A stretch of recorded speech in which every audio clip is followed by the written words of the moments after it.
Hello and welcome to yesteryear's Mac Games, where today I've refreshed the hardware I use for capturing game footage. The old card had started to malfunction. This is all very exciting, and naturally I wanted to record a heap of stuff at once. So what better way to do it than a nice long list? I'm going to blast through a heap of shareware games for the classic macOS, with the contents and ordering based on my tastes and experiences, which will naturally deviate from where others would rank them. In addition, despite old Mac games being a key hobby of mine, there are still titles that I'm not aware of, or haven't played properly. With this in mind then, I do hope you can all discuss what you think should be higher, lower, and what's missing entirely, maturely and constructively in the comments. This is my stab at a top 50 of independently developed games, utilising the Shareware distribution method. If it got a dedicated physical release, I haven't included it. Admittedly, some of them on here sit in a bit of a grey area, but more to debate, eh? Another major criteria that I have deliberately applied is that it must run on a version of the classic macOS, so no OS X only games, which cuts the year off at around 2002-2003. I also appear to have inadvertently kept it to colour games only, because that was my era, and I think older monochrome and hypercard stuff is a completely different kettle of fish that deserves its own lists. If the game interests you, please do subscribe and check out the rest of my channel, as about half of them have their own dedicated video, and the other half will at some point in the future. Preamble complete then, let's get rolling. Bugs Banis by Jerome Creteau and published by Fantasoft is a take on Boulder Dash. Dig around the play area and collect carrots, which must be made of C4 or something because they explode if they land on bugs. A nice take of the format with a decent range of hazards and puzzles, although it's missing a few quality of life features like a proper menu system, and also runs a bit too fast on Macs with 200 MHz or more under the hood. Bedlam 2 by Jeff Hester is a Galaxian-style game with gameplay consisting of 4 waves of hostiles, each with their own set of pre-rendered sprites, followed by a boss fight. There's one for each planet in the solar system, with things gradually getting harder as the player progresses. The screen gets very busy, with power-ups, an interesting if dangerous method of getting twin shots, the occasional object going in reverse, and plenty of methods for vastly increasing one's score. Hostiles gradually get better equipped as the stages are progressed through, which stops gameplay getting samey, and the soundtrack is also of note, really adding to the manic goings-on. Space Cab by Kevin Quigley is an enhancement of the space taxi game for Commodore 64. Ferry passengers around the miscellaneous pads as quickly and fuel-efficiently as possible to earn as high a fare as possible. Plenty of variety in the stages keeps things interesting with layouts, obstacles, gravity, and other effectors all changing screen to screen. Documentation is also available to walk players through making their own level sets.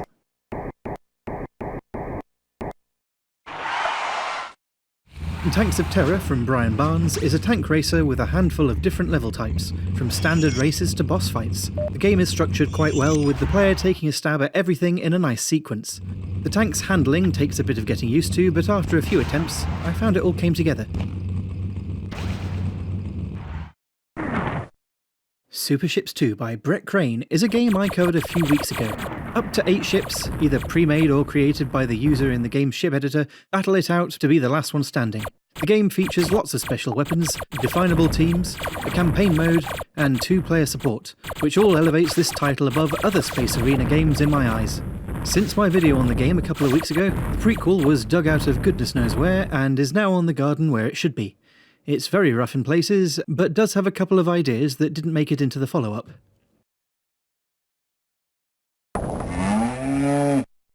Tetris Max by Steve Chamberlain was first uploaded to the Info Mac Archive and AOL in 1992, and was updated with new features up until 1998, whereupon a legal team representing the Tetris company got in touch to put a stop to it, alongside other clones across all other platforms that they could find. Horrible corporate behaviour there. The complaint probably wouldn't have held up if properly fought, but small shareware developers seldom had the resources to fight things like this. The game features the Tetris-y gameplay we all know and love, customizable backgrounds and blocks, and an excellent background tune composed by Peter Wagner, who had offered it up after playing and enjoying an earlier version of the game.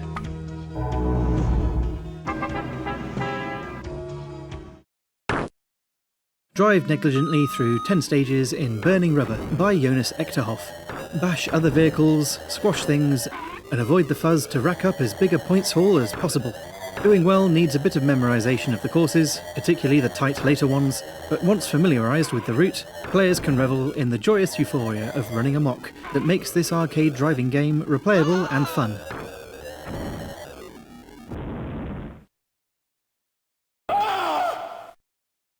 Glimmer by Jeremy Bem requires those old-style red and blue 3D glasses, so dig out a pair of those to see it properly.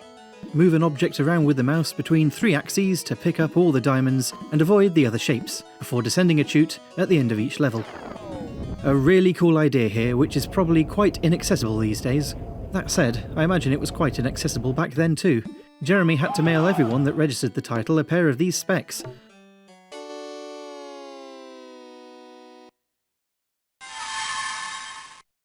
Exile 3, Ruined World, from the venerable Jeff Vogel of Spiderweb Software, is significantly larger than its predecessors and tasks the player with leading a band of exiles out of the underground caverns they call home and into a chaotic overworld that evolves as one progresses through the game. The plot is compelling, and battles are fulfilling, with the party of 6 scuffling their way through a range of horrors to rid the world of the oncoming blight. Like other CRPGs of its day, the interface has aged and could be considered very clunky. But get over that, and there's plenty of old-school adventuring to be had.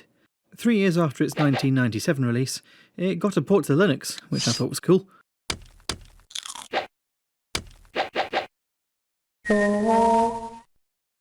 Systems Twilight, from Andrew Plotkin, is a puzzle game that takes place inside a very pre-millennium idea of what computer systems might be like if they were inhabited by sentient entities that kept it running. It's impossible not to compare it to 3 and 3 for that reason, as well as its visuals.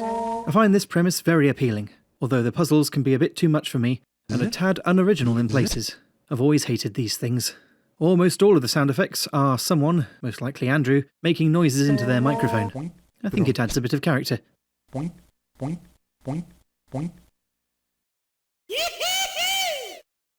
Aperion is the first of Ambrosia Software's games to feature on the list, who were, by a country mile, the most prolific of the shareware publishers for Macintosh. Aperion is a chaotic conglomeration of rapid activity, noise, and all of the colours almost all at once, weaved into a Centipede clone.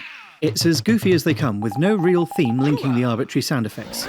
This is, however, a superb take on Centipede, and makes a lot of others feel rather slow-paced in comparison.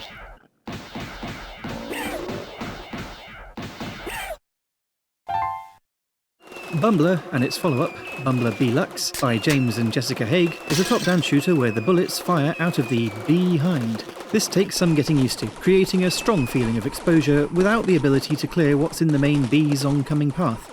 The premise here is that the player's bee is attempting to defend the hive from waves of marauding insects. Each wave is different, with each type of bug possessing unique characteristics. Bumbler does have a bit of a learning curve, but once players have mastered weaving and swooping around, it generates a real buzz. Sorry.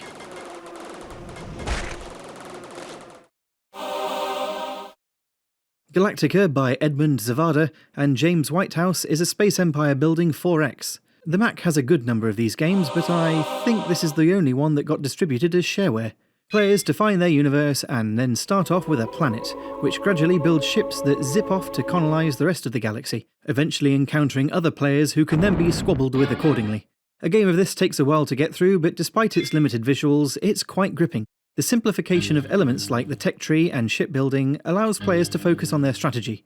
It sort of feels like a massive turn-based Galcon.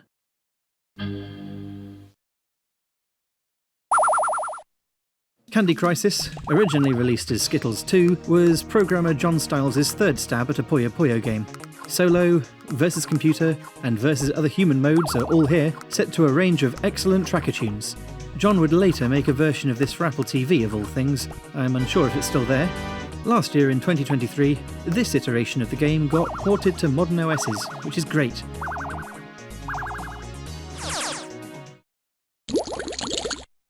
Palace of Sand by Louise Hope started in the World Builder engine, and was later updated to be standalone, thus maintaining compatibility with newer Macs. Essentially a text adventure with a visual accompaniment, Palace of Sand sees the player wandering around somewhere in the Middle East looking for their pal who's gone missing. This was my favourite of Louise's adventure games, which I think was primarily down to the setting. Players must sneak and blag their way into the palace, while maintaining their food and water levels, being as observant and talkative as possible to ensure no key, detail, or object required to progress is missed.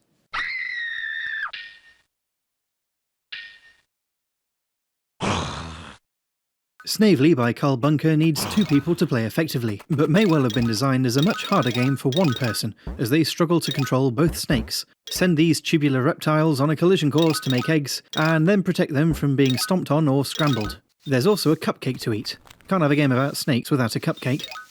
As the level quota for eggs rises, keeping the snakes on the screen gets harder and harder as they bounce away trying to reach each other. Snood by David Dobson is very well known, also being present on PCs and the Game Boy Advanced. It's received frequent updates that have kept it running on the OSs of the day and can now also be played on mobile devices. This is a Puzzle Bobble clone, with various difficulty levels to pick from, as well as a mission mode.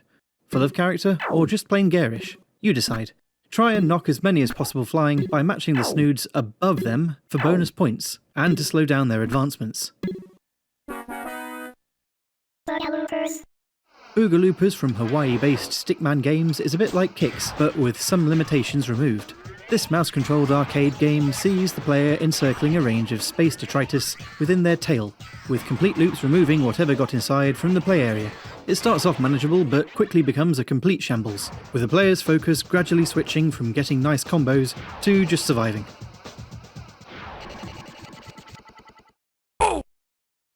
Steel Fighters by Pekka Sakimo pits up to 8 players, 3 of which can be humans sharing the keyboard, into an arena with one of a variety of special weapons each, tasked with blowing each other to bits. A very simple concept, but also a lot of fun, particularly against other humans as the AI can be a bit dim, and tends to get stuck in the destructible terrain.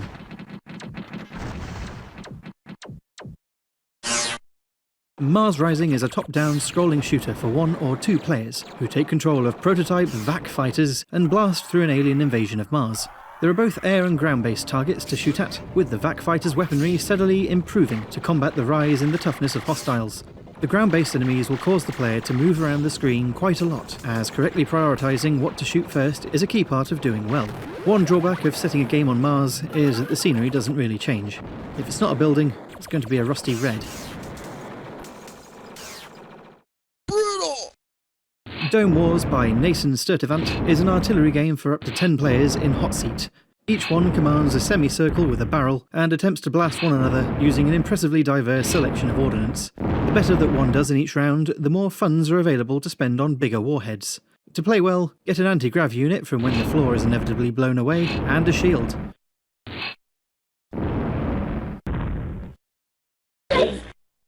Barrack is a mouse-controlled arena capture game by Greg Lovett that was published by Ambrosia. Divide balls by rotating and discharging this double-sided bazooka thing which shoots lines across the board. So long as they aren't interrupted by a ball, the lines will either divide them up or remove some of the space from the play area if there isn't anything in it. Capture 80% of the space to advance to the next level, which will have more balls to deal with, often of various types. Keep their number manageable by constricting a bunch of them in a box with one of these bouncing nuke balls, which will remove them from play when the box has been made small enough.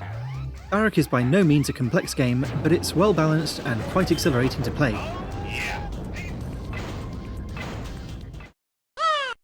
Bob the Fish by John Butler is a sort of side-on shooter, where players take control of a spectacled aquatic vertebrae in his quest to restore all the pearls that have been nicked by the Antag, who got upset over never receiving a Christmas card. This game, while not without its frustrations, is diverse in its level design and a blast to play through. Unfortunately, it can be quite picky over what Macs it chooses to run on. I'd advise a pre-G3 Power Mac with System 7 or 8.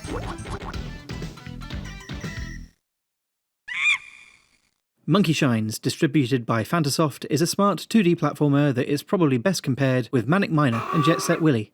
Bonzo, who looks to be more of a gorilla than a monkey, runs through 5 stages collecting keys to open the exit, all while building up a high score.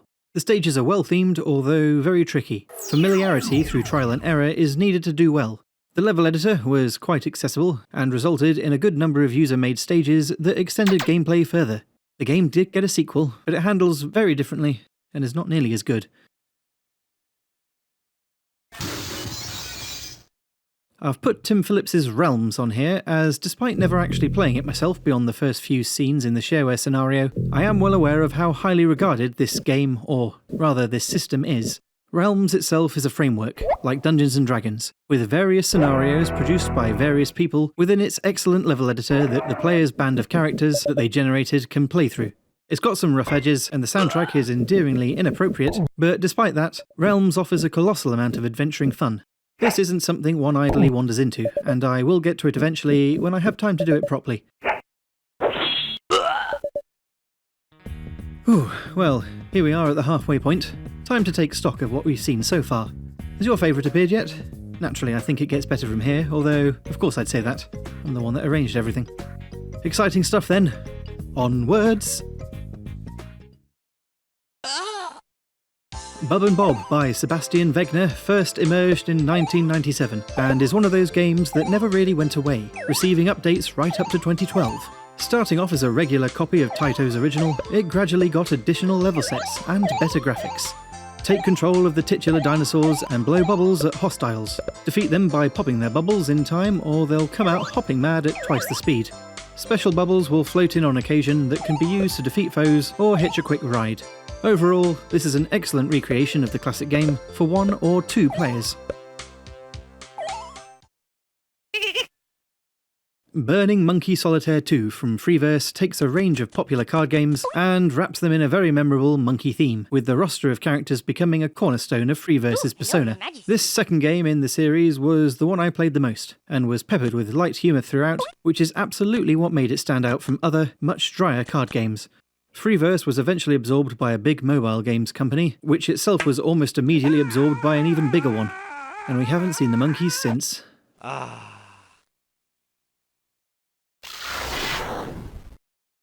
Geneforge was Jeff Vogel trying out something a bit different. Rather than a party of adventurers, the player found themselves controlling a lone trainee Shaper, who is shipwrecked on an abandoned island. Instead of doing all the laborious fighting themselves, the Shaper stands in a corner, while their creations do the fighting for them. Geneforge is a fairly unique feeling CRPG with a very engaging story. It was also recently modernised, with this new version now available on Steam, and the very green interface thankfully reined in a bit.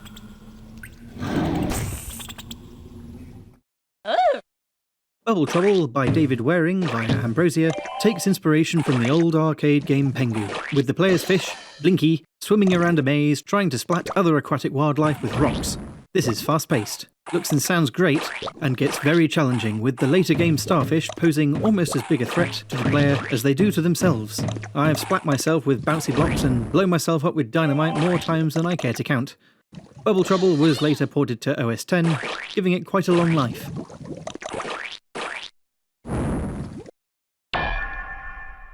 Uplink by Introversion Software may come across as an odd addition, but despite its 2003 Macintosh release, through Ambrosia again, and despite it getting a mail-order physical release for the PC 2 years prior, it was compatible with macOS 9, so I'm classing it as eligible. Play as an uplink agent, and take hacking jobs that range from altering people's criminal records and academic qualifications, to robbing banks and developing viruses. The world of cybercrime progresses as the player undertakes their tasks, with a sinister plot gradually unfolding. Despite the game taking place on a simple computer interface, it's as atmospheric as they come. I recommend playing it in the middle of the night with the lights off. All of Introversion's games are now on Steam for anyone who wants to play this, which originally took place in the future, but is now a long time ago.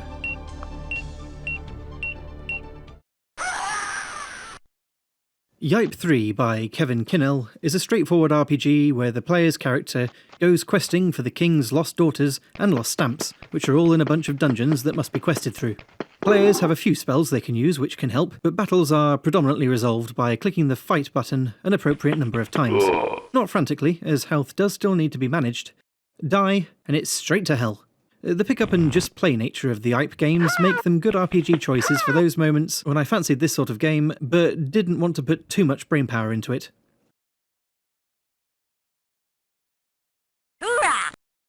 Boom was envisaged by developer Federico Filipponi as Bomberman meets Doom, and is another one of those games that was maintained well into the years of Intel Macs. While the theming is definitely Doom-flavoured, the gameplay is standard mode Bomberman, with the life bar being the biggest difference. The only thing that will one-hit kill the player are their own bombs. Boom allows for 2 players, but one gaping opportunity that it failed to implement was any sort of battle mode. You know, the mode that everyone buys Bomberman for. I can't help but feel I'd have put this game a lot higher if that was present.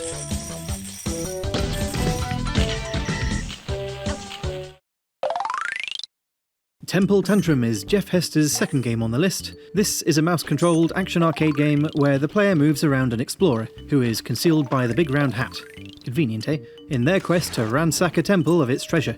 Inside are traps, beasties, spiky things, and a heap of gems inside rocks that must all be broken open in order to progress to the next stage.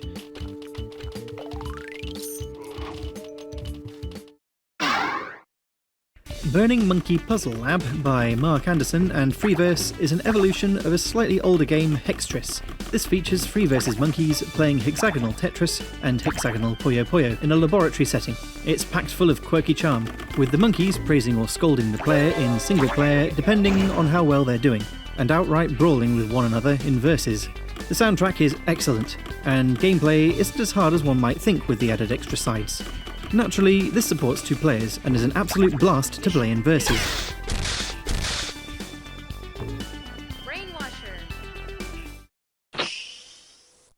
Squish is a puzzle game by Henry Smith, where the player attempts to guide a blob with eyes into an exit without getting skewered. Younger players can play on easy mode and make fun, elaborate solutions without limitations on placeable objects, but head into normal difficulty and finding the solutions to each screen becomes very tricky indeed. There are 9 themed worlds, with 10 stages in each, delivering players plenty of head-scratching. The game is maybe a bit quiet, particularly when one isn't doing anything while sat there mapping out object placement in their head. Perhaps some background music would have benefited. That aside, however, this is easily one of the best puzzle games out there for the classic macOS.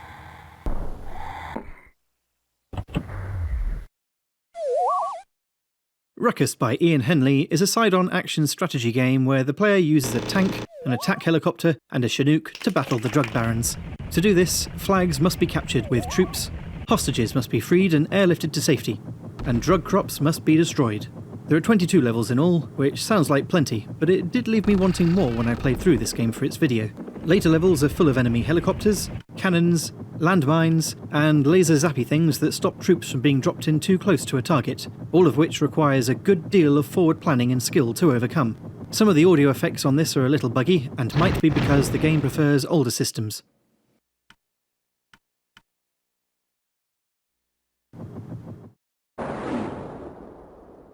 Airburst from Strange Flavour is 4 games of reverse breakout taking place simultaneously. In chaotic scenes miles above the ground, players use a bat to protect their characters' balloons and attempt to pop everyone else's.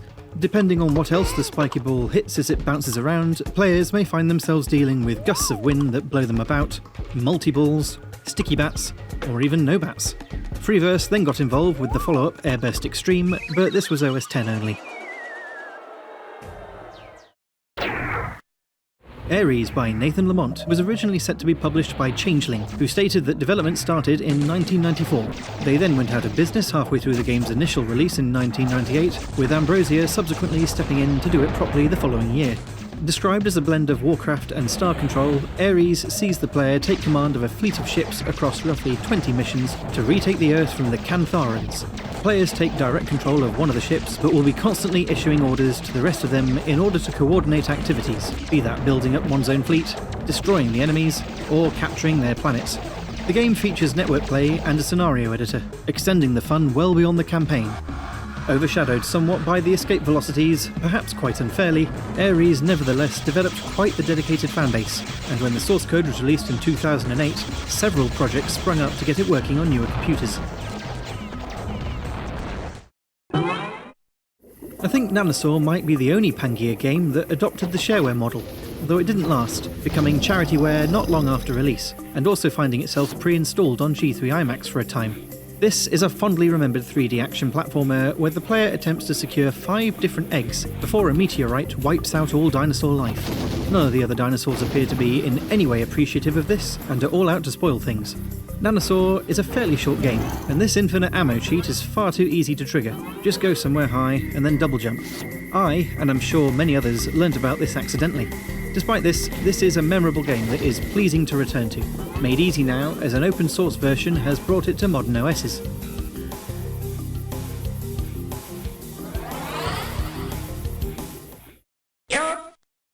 Maelstrom is the game that resulted in Andrew Welsh starting Ambrosia Software, after a prominent photographer who had seen the game told him he would have much better prospects pursuing this over the hyper-competitive world of taking photos. A fantastic Asteroids clone, Maelstrom features many of the hallmarks of future Ambrosia titles, such as smart visuals, wacky but appealing sound effects, incredibly addictive gameplay, and a super easy way to modify the game's data files to make fun customizations. Factory, the Industrial Devolution by Patrick Callaghan, is a game where the player manages an assembly line.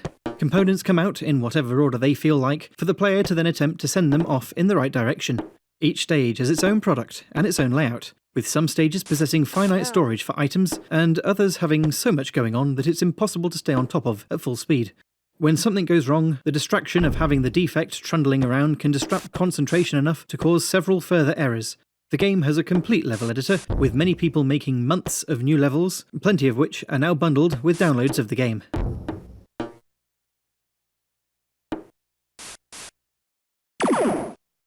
The first Escape Velocity from Matt Birch was perhaps the most popular game to come out through Ambrosia until its sequels.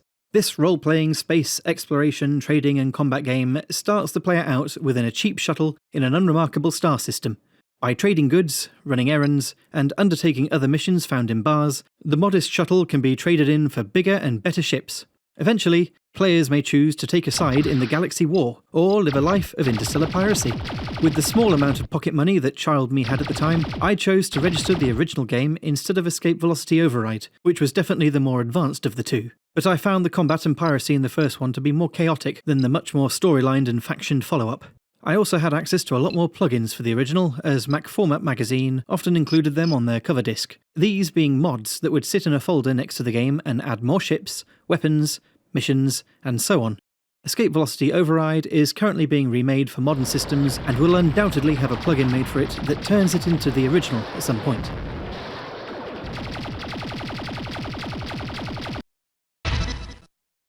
The Zone by Dapsoft is a top-down shooter with the player's ship placed firmly in the middle. Destroy all the UFO-looking things to progress to the next stage, while enhancing the ship's stats, fending off all other hostiles in the wave, and collecting and using a range of other weapons and items. The best moments in the Zone are when one has completely lost control of a situation, with no thinking time between moments of particularly dense combat. It can get hectic and oddly comedic, with things slamming into each other as they careen around the play area.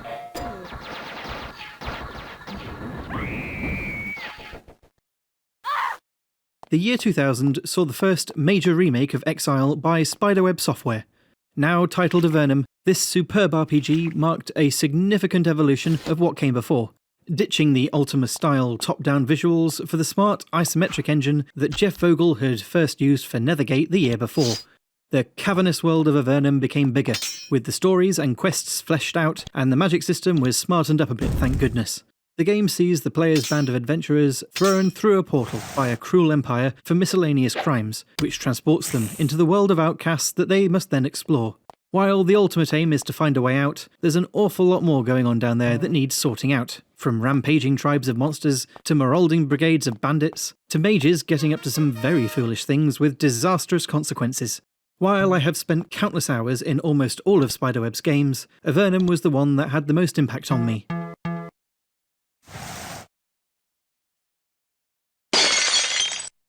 Grids from Green Dragon is a real-time strategy game where the player utilises an army of assorted toolbots to extend their territory and push back the gains of their competitors. The presentation is very smart, although the visible play area is a little small by modern sensibilities. The bots are divided up into three types: builders extend territory, strikers protect it, and hackers attack the territory of others. They all do it in their own unique way, and with the full number of players in one round, things can get very busy. The game's biggest limitation is the AI, which isn't particularly challenging at the best of times, and at the worst, just stops trying. The game does, however, support network play, allowing people to take on their friends. Getting a big multiplayer game of grids going between at least 4 people is on my to-do list, and finally achievable, as Macintosh Garden's resident cracker, Sid Harther77, has helpfully generated lots of different multiplayer keys for everyone.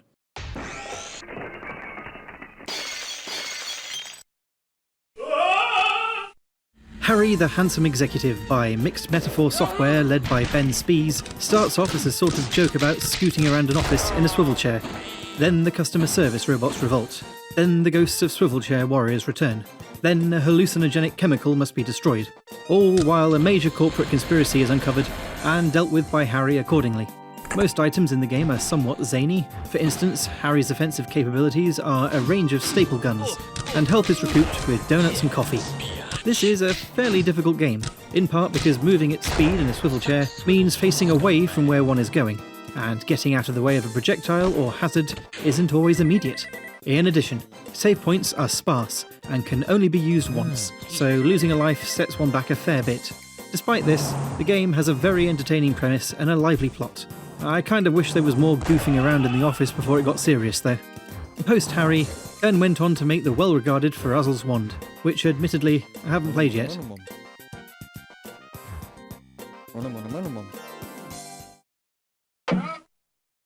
Munchies by Michael Fan is a mouse-controlled eat-em-up where Melvin, the red round muncher, is compelled to consume all the food on the screen, while chased around by skulls and avoiding other kitchen utensils. This then is Pac-Man without walls, and with all the dots haphazardly bouncing around. Clear the area of hostiles by eating a pot of peas and firing its contents at the oncoming nasties. The mouse brings an excellent level of precision to the game that enables Melvin to effortlessly weave around the screen, with a bonus dessert round occurring every 5 stages. Munchies was remade a few years ago, and can now be played on modern Windows computers, which is great. This is, in my eyes, an absolute classic.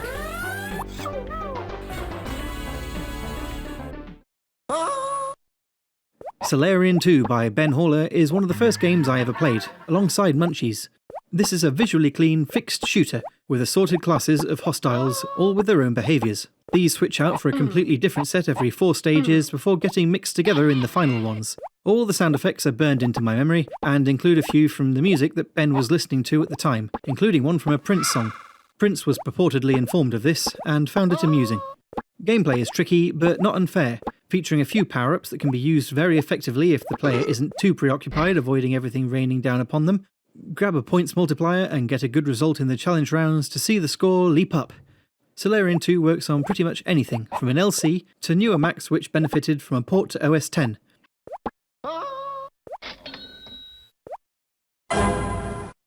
Greebles by Peter N. Lewis is one of the most replayable, fun, and chaotic arcade games that I've ever played. This is another Pengu-like game, which is playable by oneself or on a network with a downright silly maximum of 36 human players. I wonder if that's ever been reached. Players drive their tanks around 100 stages, pushing blocks about to squash the Greebles. Greeble generators must be crushed or surrounded to prevent them spawning more, and a large variety of block types and special items keep the stages exciting and varied.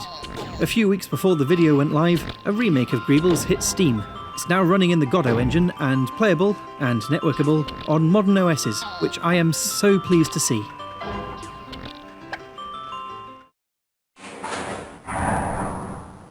Finally, number 1.